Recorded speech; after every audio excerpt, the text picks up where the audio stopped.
Just watched the last week's Monday Night Raw episode. Let me tell you, AEW cannot compete. See, I've been watching AEW programming for the last 2 years on a weekly basis.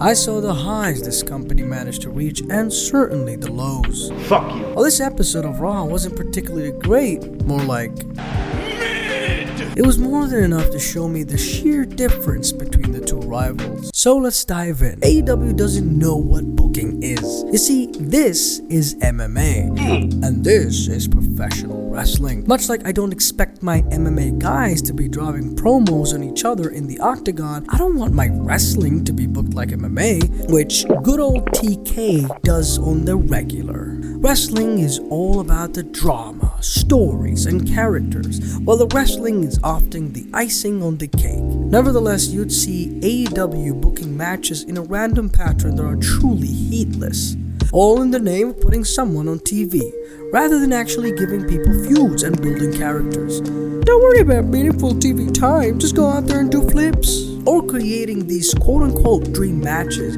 that won't go anywhere. By the way, what happened to Kenny versus Bryan? Or worse, championship matches that also won't go anywhere.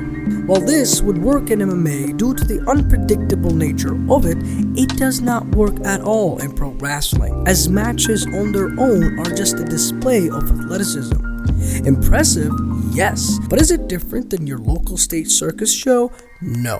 WWE isn't perfect, but at least they have the decency to provide quick start and stop feuds to justify matches that they have on the regular weekly shows, which is way better than seeing Mox wrestling whoever is available from the city they're in. I mean, for crying out loud, in the summer that he was a champion, they had him wrestling every week for the world title. He even wrestled CM Punk days before their pay-per-view bout. Which gets us to the second part. AEW's wrestling is mid. Now, for a company that has the hard R for wrestling, their wrestling sure sucks. I mean, in the beginning, I didn't see it, to be honest. I even thought their quick pace was great. But much like I said at the top, that last week's Raw episode opened my eyes to many things. In the WWE, finishers still do matter. I mean, sure, it'll have a few false finishes here and there, but what I had noticed is that they still have the respect to them, making the finisher be more of a big deal. Plus, they also care about psychology and storytelling. For you see, in this tag team match, you can see the Judgment Day trying to recruit Jay to them, so they play nice with him, while they don't care about Kevin. And as the match nears the climax, you get the accident where Jay hits Kevin, costing them the match.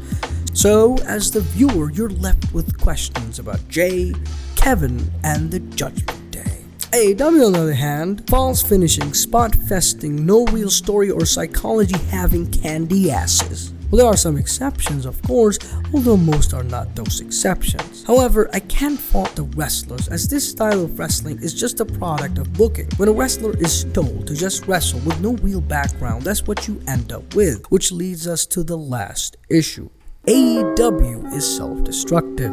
Booking wrestlers to wrestle with no heat on a weekly basis causes them to have a style of wrestling that lacks the artistic flair of wrestling. It all becomes all too automatic, with no meaning behind moves, because frankly, the match as a whole is meaningless and redundant. Consequently, the wrestler becomes all too bland in the eyes of the audience, as we have seen the same moves from the same wrestler week after week, coupled with the fact that the last time I checked, wrestlers are human, except for Statlander. This heavy load that is futile will inevitably lead to their bodies to rack up injuries, which AEW have been plagued with. To put it simply, the main event of WrestleMania 39 did not have crazy spots or moves, yet we all were utterly guttered with the finish. Not because Cody was bloodied or that Roman did a 450, but because we care for the story and the characters involved. You fucking mark!